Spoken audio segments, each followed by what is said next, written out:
Life isn't perfect, and neither are we. Nope. But we know how to face our fears And have some fun.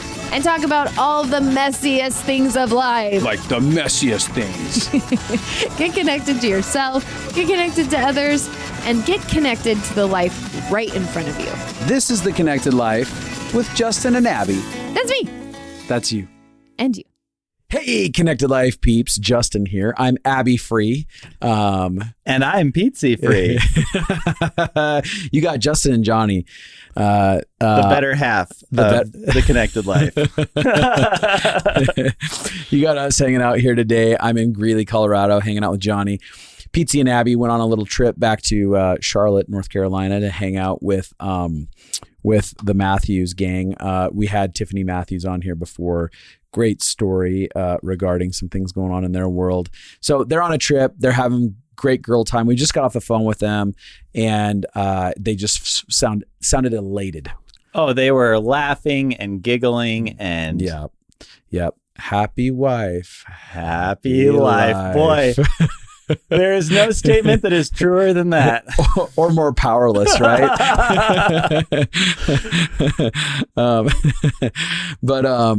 So we're over here. We're hanging out with the kiddos. Decorating for Christmas, playing Legos. Mm-hmm. We just busted out a birthday gift for Moses and from Uncle Justin.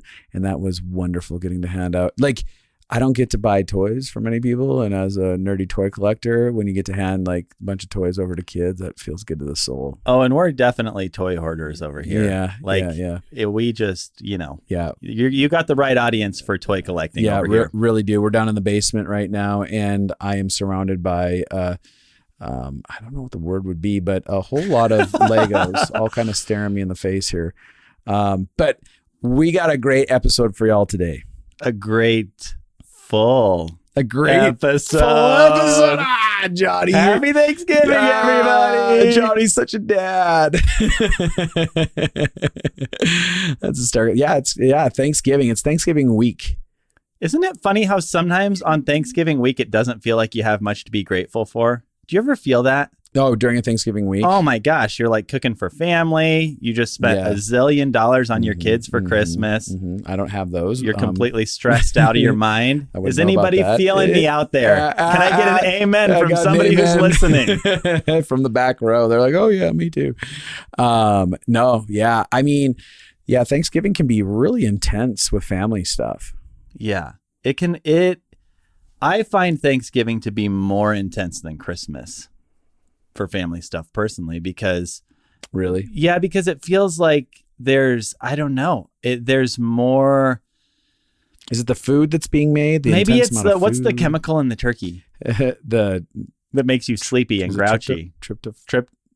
There's a chemical in turkey. Why is my brain? I don't know. It's almost 10 o'clock at night. We're recording. I don't remember. Yeah. But yeah, I mean, I find I don't know. I think it's funny because my mom does this thing. Love you, Mom, if you're listening. My mom does this thing every Christmas, and many of your mothers do this, where you finish the Thanksgiving dinner, and then Mom chimes up from the end. Okay, now let's all go around and say what we're thankful for. Anybody? You ever have that? Not in my household, but I have seen that. You're familiar with the concept. I am familiar with the concept. That sounded sad. But yes, I have been part of many a Thanksgivings where it's like, hey, what are you grateful for? Did you have a problem with that as a kid? Were you like, I don't know? It always feels forced, but I think that the reason it feels forced is that we're not really used to being grateful. Yeah. Like it's a muscle we don't use. No, I was listening to a podcast the other day from one of my new friend of mine, John Hagenson, and he is a wealth management guy, and he has a podcast, and he was talking about happiness and gratitude and how people so he adopted 2 kids from Ethiopia. Okay, interesting. The kids in Ethiopia, like they got nothing, right? Right. And they're happy and joyful. They have just like gratitude for life, and they're playing with sticks. And then he like adopted the 2 kids. They came over, and their mind was blowing at everything that they had when they got here. Like you could get food actually from a grocery store, right? Anytime you want. You mean you can just go get it? And like their minds were blowing, and there's such gratefulness. But then a few years later, all of a sudden, gratitude started disappearing, and they were angry about like I didn't have the new iPhone. Why did the other kids get this? Why did they get those tennis shoes? Stuff like that. And he was like, it's fascinating how people, it doesn't matter what level of finances you're at or anything, like there's something in the human condition that if you don't choose gratitude and choose joy over something, it's very easy to become entitled no matter how much you have and not even be grateful for it. Yeah. I mean, I think that it is a choice. It's 100% a choice that we have to make. Completely. And it's an awareness, right? Yeah. It's a ground level shift in the way you think about the world that you live in, right? Like it's how you move through the world. There's are you two seeing ways. Your reality? There's a grateful way and then there's an ungrateful way, right? Like you can, it's the good old fashioned glass half full, glass half empty, right? Like that is what it is. What are you going to choose to focus your mind on? Because you can always find something to be upset about. Oh, you can completely. Always, even if everything in your life is fine, you can find something to be pissed about. And that's the thing. I was listening to some other podcast too, where they were talking about Americans have had it so good. When you look at the world experience over the last 1,000 years, like it's so perfect and so easy in so many ways in comparison to like getting by and surviving without electricity, running water, everything else that, you know, all of our modern conveniences. And we found a way to just take a complete dump on our own lives and be completely dissatisfied with all the beauty that we have available to us and actually make problems that don't exist. Yeah. Something that actually create chaos for ourselves. Yeah. And there's like something inside of us in humanity. There's this part of us that it's like we're drawn to a life of dissatisfaction and drawn to a life of chaos and misery somehow, where that feels like that's what we deserve or the level of life we should just experience. And so it's very foreign to a lot of people to be like, I don't have to live that way. Yeah. And I can really embrace a lifestyle of joy around what I do have and not make up a bunch of problems for myself. It's just so interesting. Yeah, it's so interesting. I think. And by the way, for everyone listening, if you haven't caught on here today, we're going to talk about gratitude, and it's something that it wasn't a joke. I mean, it was a joke. Yeah. We are going down the road of talking about gratitude because it is such an unbelievable game changer. But Jonny, you had something to say, I think there. I don't want you to lose it. Oh, I mean, I feel my mind is going in a million directions because I'm so passionate about this subject, right? Like this subject to me is foundational to mental health. Yes. As a whole, like, and it's foundational to you in your faith. It's foundational to you in your relationships to other people, to your children, to your wife, to your friends, to your coworkers. Gratitude is, I could say a million things about it and my mind is going crazy, but I started thinking about my childhood around gratitude. And I think one thing that I started to recognize is how much everything I saw in the church that I grew up in was all very much out there somewhere. Like we are not okay where we're at. We're not happy where we're at. There's not a sense of, it's like the world has gone to crap and we have to like save all the people and fix everything. And I'm not saying that that's wrong, but there was this sort of discontent where you weren't given the view that to live a simple life and to raise children. And this is not on my parents. My parents modeled a really great, simple life for us. But I had this mentality from like youth conferences and all these things that like you want to be discontent. To be discontent is what it's like a tool that you use to push yourself forward and to become the person that you are meant to be, like never settle. Yeah. Like that attitude of never settle. Yeah. I did. You made a note there that like within spirituality, at least the faith background that I came from, there was honestly pointing out a lot about the misery of humanity. Yeah. Like the world's going to hell in a handbasket and we need to be part of saving it, but we're also going to hell in a handbasket. And it was always kind of a focus on the negative aspects of life. And I'm like, if God is so good, why don't we see the beauty that does exist? So there was almost like this idea that this Earth is a corrupted rock of garbage that should be done away with. And I'm like, but you believe in a creator that created it. Yeah. Then there's got to be beauty within it. And there's got to be a reason that we're here, right? Like it's not just happenstance. If you believe that there is a creator that made this place and made us, that there's got to be something beautiful and it has to be unto something. And I know that for me, for years, because a lot of the pain I experienced, I was just angry I got born here. Yeah. Right? Like I was like, why would you put me here so that I could be in suffering? And I think that a lot of us, when it comes to the idea of gratitude, we're just so lost in so much unprocessed pain that we're just kind of like attracted to this misery of like, oh God, I'm here. I have to live through this. The pain doesn't go away. It just keeps accumulating. I don't know how to process it. And so we get pretty blinded because of pain at seeing the beauty that is right in front of us. And we don't really have an idea of like, maybe this is all unto something. Yeah. Well, and gratitude is like exercise for your soul. Yeah. You know what I mean? It's like exercise for your soul. Like when there it is. Like when you're depressed and you have to force yourself to get out of bed and go do something. Oh yeah. You know what I mean? You know that feeling? Mm-hmm. I feel like that's what gratitude is for your mental health. Yeah, it's like this thing that you don't want to do when your life feels terrible. It's the last thing that you want to do. Yeah. The last thing you want to do is get out of bed and go exercise. The last thing you want to do is say that statement of gratitude. Yeah. Because it feels opposite. It feels invalidating to let yourself feel gratitude. At least for me, at times it does. Like it feels invalidating to my experience. Like, well, yeah, I have a thought on that. Well, jump right in. Well, when you say it feels invalidating to your experience, there's a lot of people that have done, whether it's spiritual bypassing or it's just ignoring or denying the reality of pain. So there's an experience that a lot of people have where they're told to get over their pain. Right. And gratitude is used as something to like not feel your pain. Yes, as a way to like medicate it and shut it down. Yes. So there's a lot of people that don't want to engage gratitude or don't know how to engage gratitude because gratitude feels like something that's very painful. It was used as a dismissive mechanism. And there's this like, we are very much pendulum swinging people or absolutely black and white. Like I'm either on this side of this experience or this side of the experience. So either I just live in misery and feel all these terrible emotions, or I go live in gratitude and act like nothing. That pretend like everything's perfect and nothing's wrong with the world. Yes, absolutely. Rather than that beautiful balance, like what if there's a world where we can actually communicate about the things that feel painful and difficult, and inside of that, we can hold that truth and tension with beauty.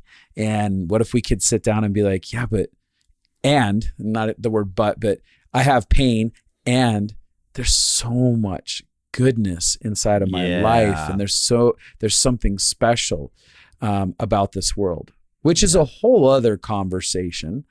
And I don't want to cut you off there, but that I want to get into in this podcast, which is an eternal conversation. So I want to go down that rabbit hole in a second, but what were you going to say, Jonny?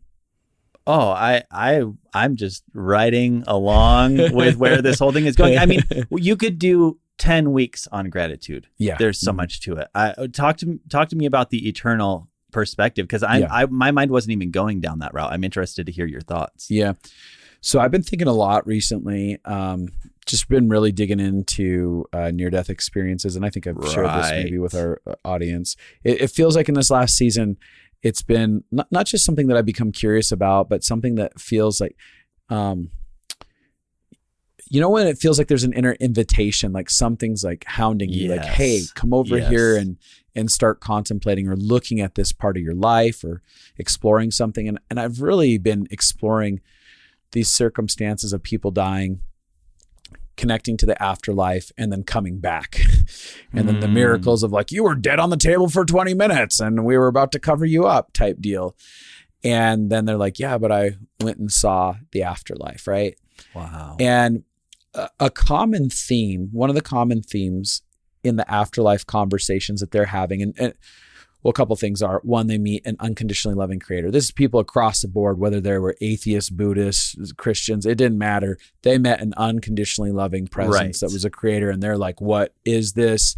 And they start engaging that dialogue. And one of the things that oftentimes comes up in the conversations for them is that they're very aware or made aware that they chose to come to Earth.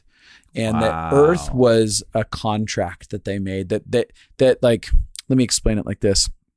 So the idea is that all of creation is wanting to understand something about God, their creator, love. And yet being within the presence of unconditional love. It's like if you eat chocolate every day and you've only eaten chocolate, chocolate isn't so sweet. Yeah. Chocolate isn't so special. Yeah.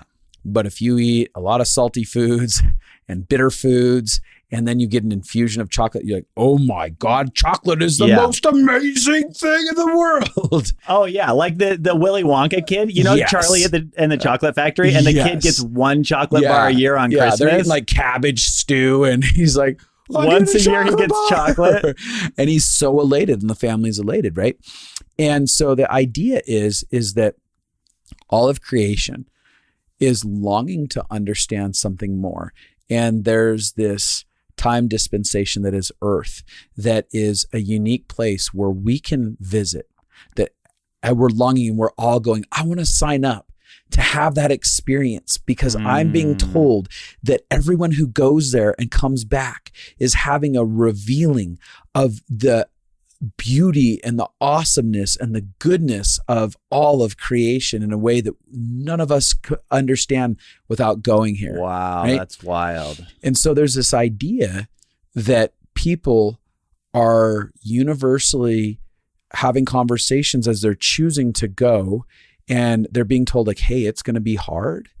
You know, it's going to come with a lot of difficulties, but it's going to yield this. And people are going like, yes, but we're warning you, it's going to be difficult, but it will yield this. I don't care. I'm into it. And like over and over again, I hear stories of people like being made aware that this is probably one of the hardest places to participate in, to have an experience in, because the dynamics of Earth, the way it's set up, there's the potential to experience a sense of separation, even though we're never separated from God. Yeah. And the pain of being separated from love reveals love, right? And so my point. Yes. Wow. That is such, like, you're blowing my mind a little bit. Am I? Like, oh my gosh. And I feel like this sense of longing inside of me to get to the other side, because I don't want to just hear about it. Like, I want to understand. Right. Wow. So when we, most of us on Earth, we're unaware of eternity, and we're slowly being made aware of it. Right. And a lot of people are like longing just to get off Earth as fast as possible. Yeah. Because we don't have an awareness that we came from somewhere previous to being here in the first place, and that there was purpose designed in all of this to apprehend something that we long for, that we're not aware that we long for. Yeah. So that being said, when we get more into an eternal mindset, and we see that everything is unto something I've longed for, I may not be fully aware of what that is, then gratitude starts to set in. Not just for the good times, but when I have experiences here on Earth that are full of pain, those suffering moments are invitations to understanding like major facets of unconditional love. Yeah. Right? Like all of a sudden I become grateful even in the moments of a betrayal. Not that I'm asking for more betrayal, but I'm looking going, oh, this holds a gift within it that I can extract out of it and discover something that's an eternal treasure. Yeah. Right? Because nothing that I gather here on Earth comes with me. My house is borrowed. Yeah. My entire action figure collection is borrowed. Yeah. I don't own the land that this house sits on. Like, how do you own land? None of it gets to come with me. No. The only thing we get to extract out of this present moment is what we allow to be transformed and revealed inside of us. We get to extract that and take it back into our eternal being self.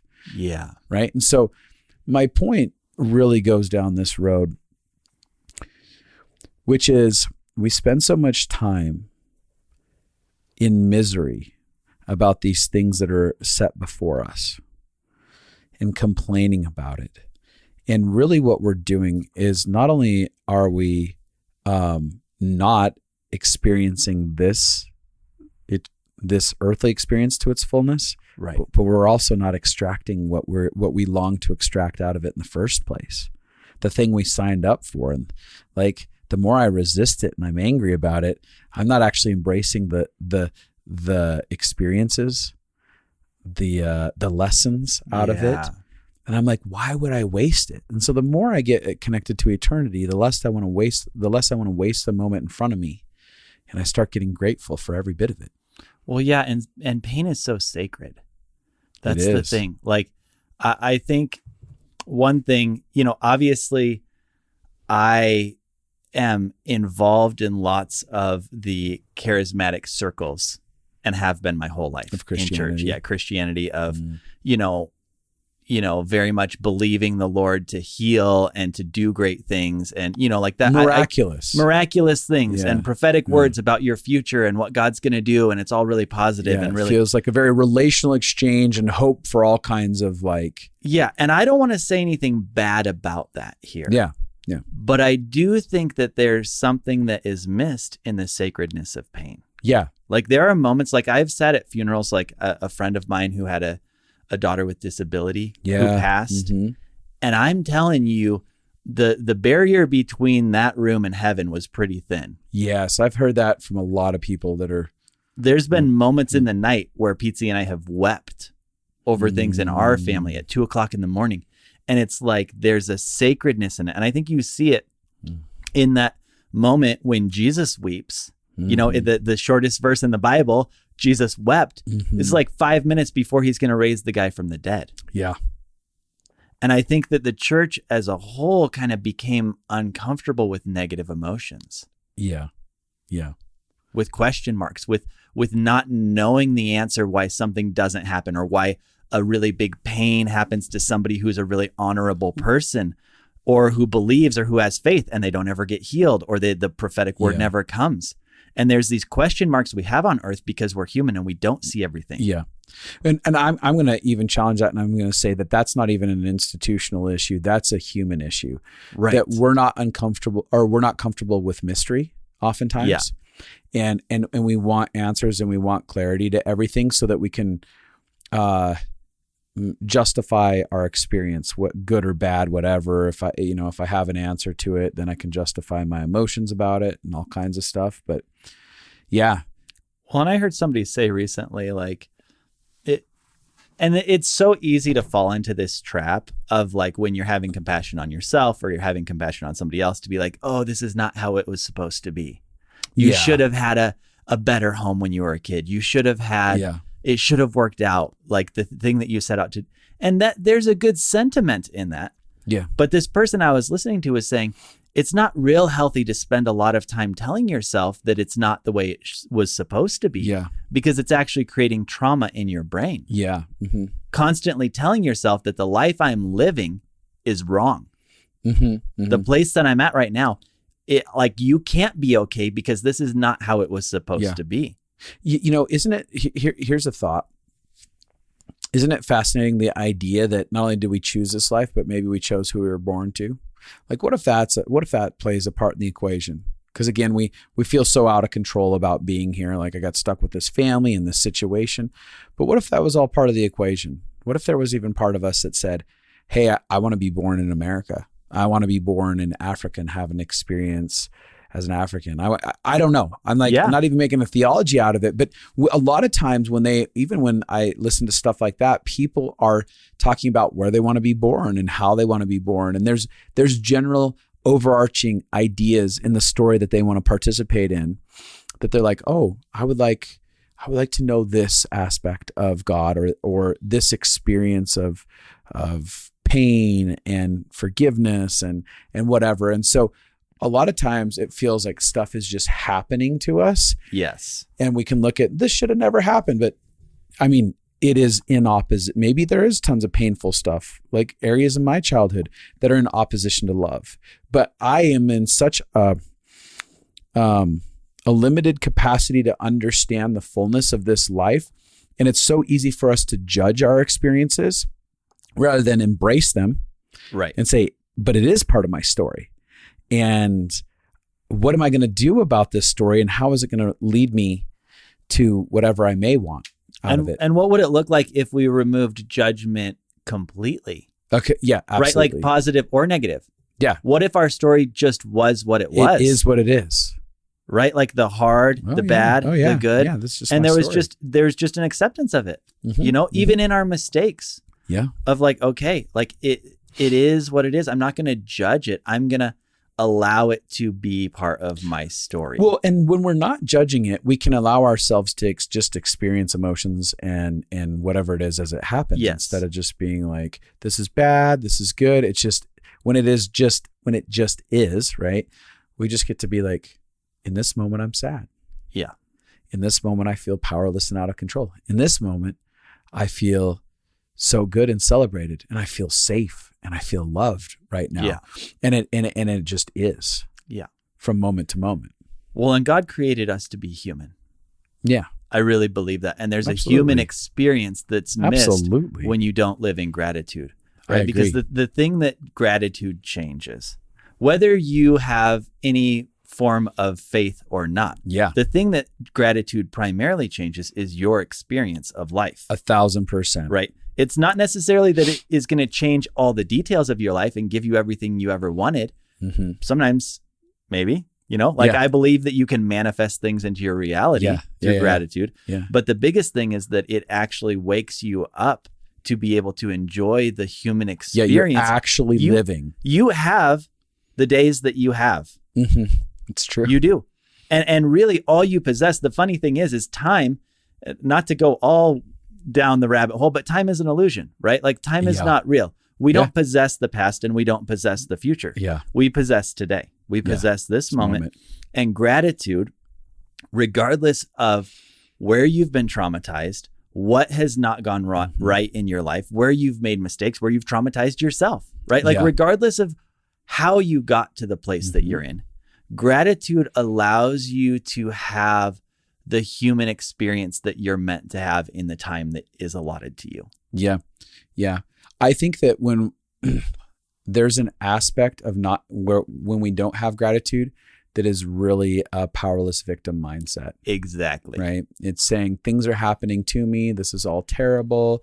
Why is this happening to me? Like, look, garbage stuff happens to everyone. Really extreme garbage stuff in some circumstances, right? And like someone could be listening to this and be like, but you don't know my story, how tragic it was. Right. And I'm like, absolutely. That's valid. Right. That doesn't.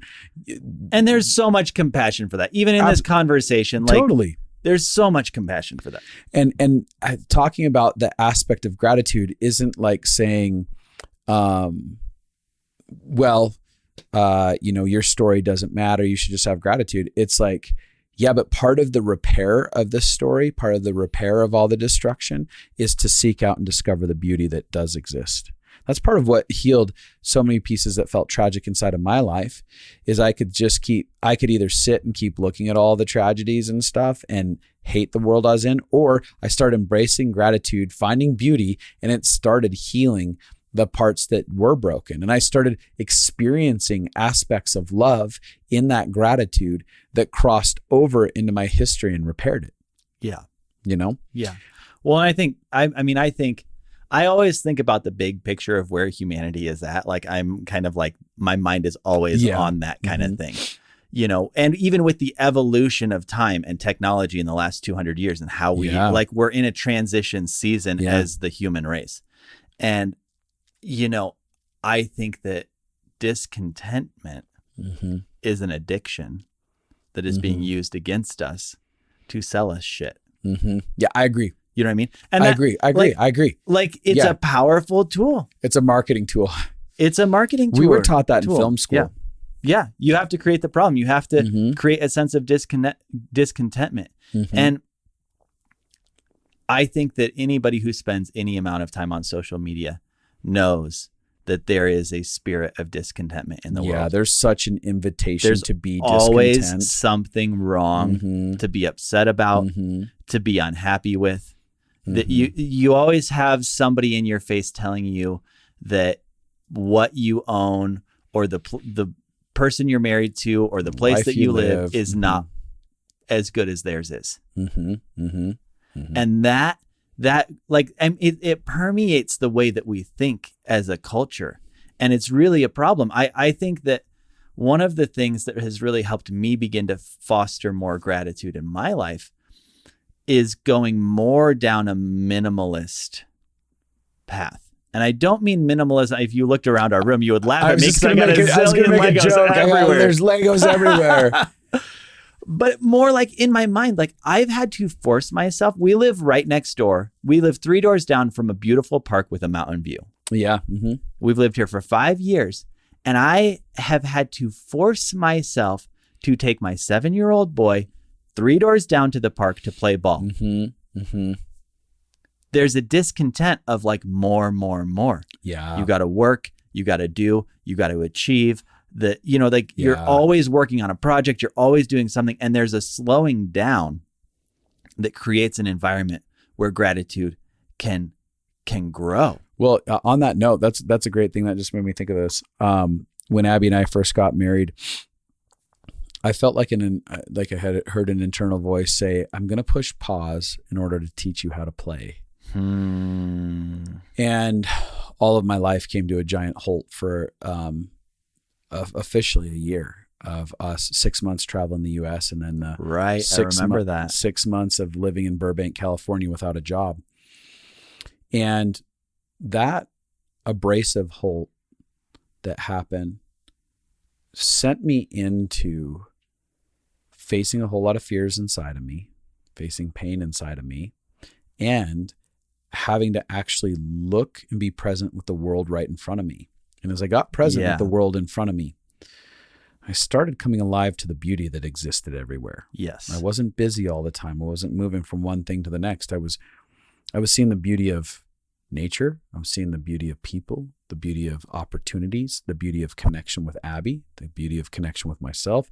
Like I started becoming aware of the world that was right in front of me. And I think you're very right in kind of what you're talking about. There's something very profound related to being present and then connecting to gratitude. Well, and that is the answer to what we were talking about earlier, as far as when you are stuck in a place where you're looking at your life and you're saying, legitimately, I have been victim. Yeah. Right. Like I have been in situations, or maybe you're even in a situation currently that is like victimized. You're not being honored at work. Yeah. You're working harder than you're getting paid for. Or, you know, like a situation relationally or something where it's like you are not able to be powerful, right? Like you have been wronged. Right. In those situations, what you just said is the answer, because it's not about ignoring your life. It's actually the opposite of that. It's actually about opening your eyes and stopping to avoid the pain, but also stopping avoiding the pleasure, right? Because it's not one or the other. Yeah. Right. Like life is bittersweet and we have to be able to hold both at the same time. And being able to live a life where you deeply feel the pain, but you also find the joy in the midst of it. Right. Like it's not about dissociating from your life, trying to get away. It's actually about presence. Like presence is the answer, because in presence, you can always find something where you probably need to process. You probably need to feel your pain, right? In presence, there is that deep sadness that you have to feel, but there's also deep joy and goodness and life, right? Like, you know, I can weep and then go and be with my kids, and it's not like one or the other, right? Like it's just the human experience. That's what it's meant to be, is this life where you are at, not to promote LFA or anything, but where you are actually fully alive. Yeah. Right. Like you cannot be fully alive if you don't practice gratitude. I don't believe. Yeah. I really don't believe you can be fully alive if you're only just looking at your pain. Yeah. Like there's a part of your biology as a human, I agree, that needs you after you have felt the pain of whatever you're feeling, it actually, your physical body needs you to take your mind and find goodness in your here and now. Of joy. Mm-hmm. It actually needs that. It needs you to be looking for that. It's like water to your soul. Yeah, it really is. You know, I went through a season where I was deeply betrayed. Yeah. And the betrayal was just devastating to my life in some aspects. And then at the same time, I stayed present with the pain and I stayed vulnerable inside of it. And I created invitations to people to participate in my story. And there was such a wealth of love. There was such a wealth of support that took place inside of it. And I could have gotten lost in bitterness and resentment. And I remember at the beginning of that betrayal, I said, I am not going to start rejecting people and make a conclusion that people are untrustworthy. I'm not going to come to a conclusion that I can't let people close to me. In fact, I'm going to stay wide open. I'm going to stay present in this moment, and I'm going to create invitations over and over again to the people around me to show up for me. And I was able to watch in the midst of pain so much beauty unfold as people were showing up, loving me and being kind. And you know what? A lot of times we go through seasons of pain and we don't see a lot of beauty because we don't engage vulnerability. We don't create invitations for people to participate in our experiences with us. And we don't posture ourselves to have needs. We try to hunker down and just push through and get over it and just get past the moment. But when you get present in the moment, you get present in the pain, and then you get present with the people around you. That's, again, where beauty reveals itself. And there's so much to be grateful for inside of it. But it takes components of, like you said, being present, and vulnerability is another aspect of it. Yeah. I mean, I think that inherently as humans, we're kind of wired to look for threat. Yeah. And part of this is unwiring that. Yeah, the threat response. That's a good one, Jonny. Where we're not just looking for threat all the time. And one thing, I consult many couples, mostly because my marriage has been such a mess that I'm really good at dealing with mess. Let me tell you about mess. And one of the things that I do regularly with people is when they've had a good moment, I stop them and I'm like, okay, let's pause here for a minute. Your heart is like dry dirt. And what you want to do is let this rain just wash right over the top and never actually let it soak in. That's what your natural response is wanting to do right now. They just validated you in a way that they've never been able to validate you as a spouse. And your heart is so hardened that you're just wanting to let that just roll right off the top and not affect you. It's good. And your heart needs to accept the goodness of this moment. And we don't know how to accept the goodness of moments. Yeah. And part of that is just by in your mind telling yourself, look at this thing. Yes. Focus on it for a minute. Just take a minute and focus. And oftentimes, like I see so many people do this, including myself, they'll get a bonus, they'll get a raise, something good will happen in their lives. And a week later, it's the furthest thing from their mind. Yeah, they're not even thinking about it. They're right back in the same problems. And I'm not saying the problems that came up are not valid. Yeah. But it is so good for your physical body, for your mind, for your entire human being to find gratefulness in the moment. Yeah. Years ago, on that note, I think that's a really good conversation. Excuse me. That's a really good thing that you're bringing to the surface right now. Because years ago, one of the things is I started learning how to become receptive to love. Yeah. So I started learning how to recognize when someone's being kind and patient and gentle and doing things that weren't my normal. In fact, they felt uncomfortable a lot of times. Like, this feels uncomfortable. Why is that? Oh, because this is something that is not my normal. And this is something that's deeply needed. So then I started saying to myself internally, Justin, be present with this moment. This is something that you always wanted. It's not a familiar thing that you've gotten, and you're getting it right now. And then I would start telling myself it's safe to receive their love. It's safe to receive their kindness, their care, their gentleness, their patience, their time, their attention, their investment, all of it. And I'd start saying you're worthy of this and you have permission to feel it. So a lot of times prior to that, I was rejecting. I was letting it, like you talked about, like dry ground, and the water would just like fade off. It wouldn't actually go into the ground, but it would actually just like fade away. And so it was hard to get grateful about all the beauty that was in front of me because I didn't have a capacity to even receive it. I was rejecting it. And that's a thing that a lot of people do. They're rejecting the beauty that's coming to them consistently because they're wanting to protect themselves. Yeah. They don't want to get betrayed. They don't want to get abandoned. They don't want to get something good taken away from them because they don't want to feel disappointment, right? There's all these reasons that we do this. But if we will actually learn how to start receiving the love and the goodness that's in front of us, believing that we're worthy of having it and experiencing it, believing it's okay to experience it for the moment, believing that it's not just going to disappear on us, then we can, like, we're gathering love and we become storehouses, like wealthy storehouses of love and goodness in life. And that's where gratitude overtakes us because now we're embracing what is. So good. Yeah. So good. You know, the other day, my wife, for some reason, Pizzi, went down this huge Taylor Swift rabbit hole. and my kids, for those of you out there who don't know, I'm a very big Taylor Swift fan, especially in her country years. Really? Like, first 3 albums are my jam. I am not that at all. I love Taylor Swift. Okay, great. So look how we can be friends and have such a strong disagreement on something. I'm so grateful for my relationship. I know. And I'm grateful for Taylor Swift. No, I'm just kidding.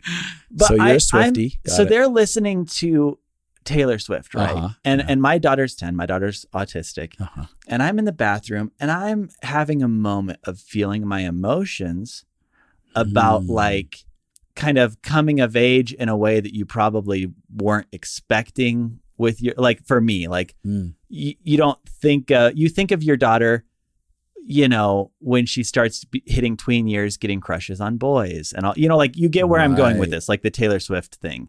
And it's like this emotion of like these are things that we process a lot where pain comes up for us, right? Like where you're hitting these milestones with your kids and it's different than what you thought in your head because you're special needs parents, right? And you have to process another level of emotion about it. Each season with an autistic daughter, there's an entirely different experience that she's going to have than the general population. Right.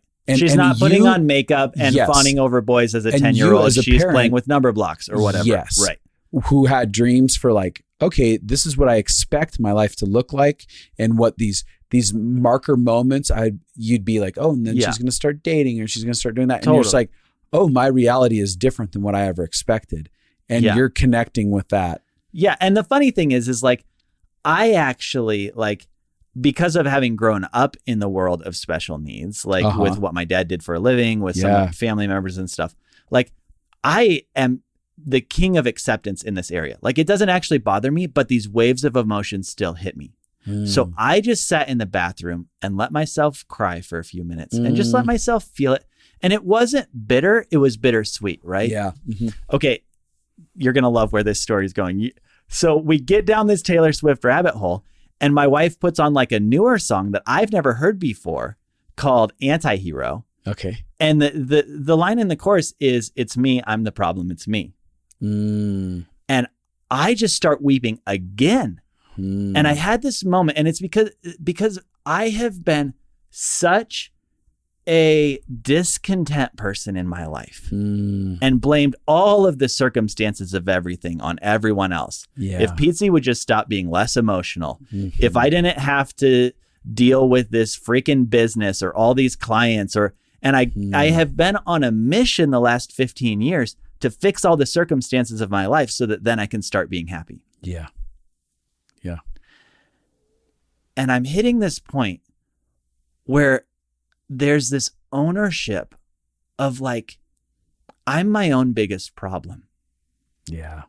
And in that, the reason that connects to gratitude for me is because I'm not a victim to this whole thing. And I can sit in the mess of everything and find goodness in the pain of it. Yeah. Where, you know, I don't need to blame somebody else. I don't need to blame a circumstance. I can accept it without that judgment we were talking about earlier. Yeah. Like It's not good. It's not bad. It just is. It just is. Yeah. This is what humanity is. This is what life as a human is. I'm going to find the goodness in the badness. Yeah. Right? Like finding the goodness in the middle of the badness. That's and taking ownership, because I create my own reality. Yeah. And if you have trauma in your past, you might say, well, I didn't want that to happen to me. I didn't create getting abused as a kid. Yeah. Right. This is something that I've been going through in some of the books we've been reading. And there's this thing of, you didn't create that reality, but you are creating your current reality. Yeah. You can't decide what happened to you, but you can decide what happens now. And at the core of that is gratitude. Yeah. Is gratitude for the here and now. And there are things, and for those of you who have kids out there, you know this all too well. You look back at videos of really hard seasons with your kids and you miss them at that stage. You wish you could go back to that moment when they were that size, and you don't remember that you couldn't sleep through the night or whatever it is. Yeah. Right? You miss your life. Your life passes you by if you don't have gratitude and if you don't take ownership for your own experience. Like, I'm my own problem. And I have the solution to my own problem, which is me. Yeah. I can just choose. There is a choice to change your experience, which is the glass half full mentality, where I am going to choose to wake up every day and be connected to the pain, but also be connected to the goodness. Yeah. There was, that's good stuff, Jonny. I was thinking, what popped into my mind, this is my buddy Paul. In the back of his books, he always writes, often writes, if anything matters, everything matters. And, there was, for years, I had this sense of like, what's the point? Right. And this doesn't matter. What's the point? Well, does something matter? Is something about this life matter? Do my parents matter? Does my spouse matter? And there's this idea of like, this all really matters, going back to the eternal conversation. It all really matters, and it all has a purpose inside of it. And inside of it, like going back to if there's a purpose, that means there's value to it, and that there's a gift inside of it. And all of a sudden there's this ability to just embrace it entirely differently. Yeah. Which is not saying that necessarily the bad things happen to you. Sure. It's not making a statement about any of that. No. It's just saying maybe there's actually purpose in the hardship of your life. Yeah. And there's purpose. And if you in being can here. believe that, if you can believe that there's a reason why you've been handed the circumstances you've been handed, and not just always tell yourself this is not how it was supposed to be. Sure. I'm the victim here. Sure. If you can find the purpose, then you become the powerful person in the situation. Yeah, absolutely. You become the creator of your own reality. And I think that even in the conversation about purpose, there's something about like, hey, I can extract something out of every mess. So it's not even like, some people can go down a whole deal of like, every circumstance has come to your life in order to like teach you a lesson. And right. I mean, just life is shitty. It's messy, in the aspects of difficulties and pain and stuff. It doesn't mean that this all showed up in my life to teach me something, but the beauty is I can extract something. Like if I have a heart of gratitude, I can extract key, valuable experiences out of the biggest messes ever. It's, I was going to say this. I was listening to one podcast where, again, it was an NDE experience, and one of the ladies who was talking, she talked about the 5 lessons of life that she was told, like, hey, the reason you go to earth is for these 5 things. And she said those 5 things were faith, forgiveness, compassion, trust, and unconditional love. Wow. Boy, that's good. And it's fascinating because it's like, I can look at circumstances and go, hey, this bad tragedy, it wasn't forced onto me by some cosmic force that was like, hey, I want to make sure that you learn a lesson out of this. But these 5 lessons can be extracted out of all things. Yeah. Like every circumstance, I can choose to walk into it. Every tragedy, every loss, every difficulty, I can go, but what of these 5 things do I want to extract for my soul and give myself the gift of storing an eternal treasure? Because again, we can go find the treasure in circumstances, or we can let them happen to us and we can be powerless and just whatever. But I think that that's a phenomenal way. And it's a way that I've been living life, is like, how am I going to extract something out of every circumstance that feels like it stands in the opposition to what I want or what I feel like I want to experience? Which is something I think that you guys have done consistently in your journey, both in your marriage and with your journey with Yana. Yeah. Well, and even with Moses as well, right? Like there is, even if you don't have a ton of hard circumstances in your life, right? Like if you're out there and your life's pretty easy, first of all, what's your secret? But also, like, it's easy to be discontent in that too. Yeah. You can be discontent in the best or the worst. Yeah. Mm-hmm. And I do, like, I just so genuinely believe, and I'm so passionate about this, you can change your own reality. Like, when you wake up in the morning, your life can be one way or it can be the other way. Yeah. And finding that gratitude, like with Yana and with marriage, I mean, marriage has been so hard for us, right? Yeah. Like, I mean, like you guys, for those of you who listen to the podcast, like, you know what our journey has been. Like, there have been a lot of ups and probably a lot more downs. Yeah. Right. And I don't want to make it to the end of my life having not been present in my life. You know, and we teach our kids, you know, the funny thing is, to wrap this up in the direction of Thanksgiving, you know, the silly mom thing of like, everybody go around and say what you're grateful for. We do that with our kids every day on the way to school. Yeah. And recently we've been putting a lot of conversation around what you and I are talking about, but in a really simplistic kid form. And every human needs to develop the muscle of gratitude. Yeah. Because there is goodness in your human experience in your life. Yeah. In the hardest moments, there's goodness. There's goodness that can be found if you look for it. And it's not to discount the pain that you're going through. It's not to say don't go out and fix your problems. Absolutely. Go fix your problems. Take LCMC. You know, like, go fix your problems. Of course. Do it. Get life consulting. All of the things. Yeah. But you have to wake up every day and be thankful for the breath in your lungs. And I'm saying that literally. Start doing that. I used to be a smoker. Just being really candid. I used to be a smoker, and I have fear. If I'm being real honest, I have fear about my health and the impact that had on me. And I don't do it anymore. And I went to the doctor and he said, you're going to be fine and just be healthy or whatever. But there's fear in that.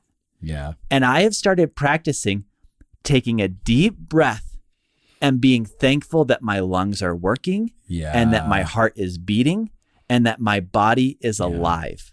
Yeah. On that note, I became so much more tremendously thankful after almost dying in 2016.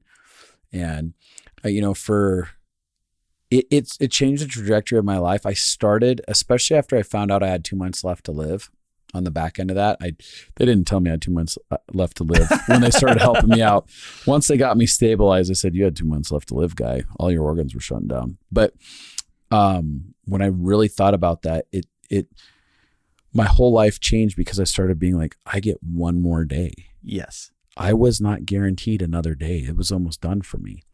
And the things that we consider problems that are presented before us, I can either be resentful about it, or I can be like, this is part of my one more day. Yeah.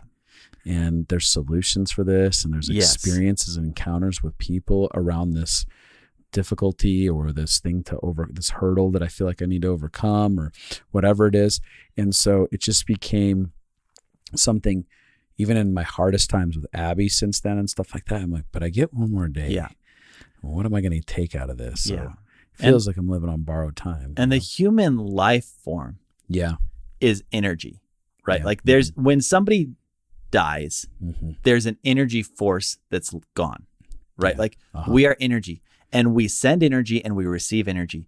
And what you're doing through gratitude is sending messages to I am sending messages to my lungs that are healing messages through gratitude.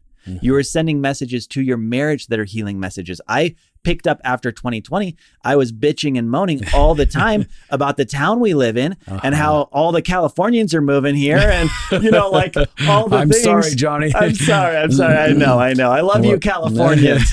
But you know what I mean? I was like, it's traffic and it's getting blah, blah, blah in the school system. And you know what? I had this revelation where I'm like, you know what that energy is going to do? That energy is going to make Moses move out when he's 18 and never come back because he was raised his whole life hating Greeley. Every message if you send, hold that, I'm going to send the message to my son, get out of here and leave. I'm going to send the message. Yeah. It's awful here and I'm discontent here. Yes. And being here creates discontentment. If I'm complaining about church every time I go to church, if I'm complaining about work, my kids are going to be raised with this mentality of like work sucks. Church sucks. This town sucks. You're sending those messages to your job. Yeah. To say, job, do not prosper because you suck. Yeah. Yeah. Right. Good. Yeah. You're constantly this family sending sucks. messages. Right, and this is where you being your own problem is a big part of gratitude because you're saying, I'm going to choose to send different messages to the life that I live. That's good. Messages of gratitude that actually will cause the garden of my life to grow and not wither. That's so good, Johnny. I like that. We should end on that note. With that being said, I think it's something to like, well, let me back up on that. I want to say this. Words, Justin. You're talking about how mom would ask a question about, like, hey, what's everyone thankful for? And you're talking about doing that. By the way, Mom, if you're listening, I'm actually thankful that you did that because it pushed me to grow. So thanks. And, Abby and I, in our first year of marriage, I've said this way in the past, but we played the thankful game. Yeah. We had nothing. We were financially broke. We were surviving every day. Just like, I don't know, a blowing tire on the truck was going to be the end of our life, basically. Oh, I know. I've lived that life so long. And I had no idea what my future might look like. And there was no promises that I was going to go anywhere because I was like, we were not working. I just didn't have vision for it. I didn't know if it'd all work out. But the way that we got through it was we play the thankful game and we go, all right, let's go. And we just start railing off. What's one thing you're thankful for? And back and forth, whatever we could think of at the moment, super fast, back and forth, back and forth, back and forth. And all of a sudden, hope was all of a sudden inside of us. Joy was overtaking us. There was like purpose to us being on the trip that we were on and the journey that we were in that moment. There was bonding that was happening within the relationship. We weren't at each other. We were actually for each other. We were in something together, moving towards something. It didn't feel like we were idle, but it felt like momentum all of a sudden took place. And for years, our life didn't seem to have any practical external momentum on it, right? Right.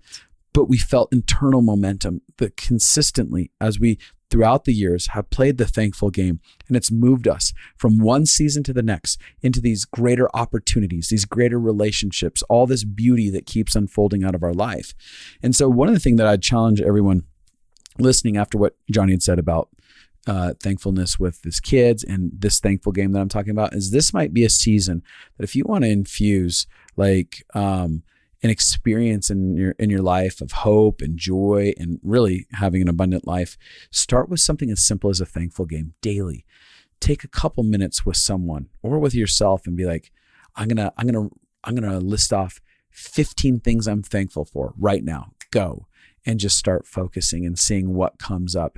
And then you all of a sudden start seeing the abundance that is inside of your life. Even when it seems like there's nothing, you start seeing how much you do have, and even when Johnny, you were talking about, I think it was something you're grateful for about your body or something. I can't remember what it was. With my lungs. And with your lungs. Yeah. For the air. Like it's like, I can walk. I have feet. I have hands right now. I currently have these. Even if I was missing a limb, I'm like, but I still got 3 other limbs. Right. It's like we think of someone like a Nick Vujicic. I think that's how you say his last name, but he has no arms and no legs.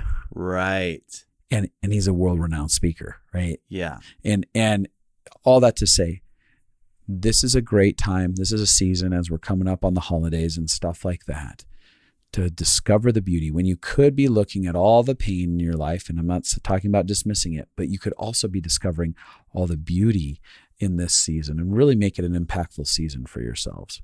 Yeah, no, those are seeds that you plant that you harvest that later. Yeah, they right? pay dividends later.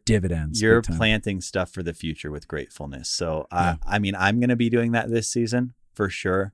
Like I'm going to be leaning to that. So I hope that everybody out there will as well. Yeah. So with that said, a couple things. You can still apply for Life Consulting Masterclass. And you should, because it's awesome. Still have applications going on through the next month or so. And that's something that you would want to do immediately as fast as possible. So we can, I got to go and interview every person that applies. And you can go to Justin and Abby, that's abi.com to sign up for that. Apply for that. There's a place under Life Consulting Masterclass in our courses that you can choose. And if you've been impacted by this episode, you need to share it. Share it for us. If you're grateful for this podcast, rate, review, subscribe, and share it with people. That's the biggest thing that you can do for us over Thanksgiving, if you feel thankful for this. And Jonny, where can people find you and Pizzi if they want to get help with their own life, marriages, and stuff like that? I mean, you can find Pizzi on pizzi.com, and you can find me nowhere because I am a ghost. I mean, I think I have an Instagram, but I don't check it. I mean, if they wanted to email you and maybe participate in your world. Pizzi.com. Pizzi.com. Pietze.com. Boy, you guys didn't make that difficult at all, did you? You know, when you have a unique name like Pizzi, you can just have your first name.com. Can you imagine having Justin.com? Yeah. That'd be epic, right? That would be epic. I have JustinStumble.com. Yeah, I've got JonnyDuffield.com, but there's nothing there. Yeah. Me too. Same here. Anyways. All right. Hey. It's late. We're going to go. Play Legos. Yeah, play Legos. Y'all, have some food on us. Have some good food this week. Turkey. Nom, nom, nom, nom, nom, turkey time.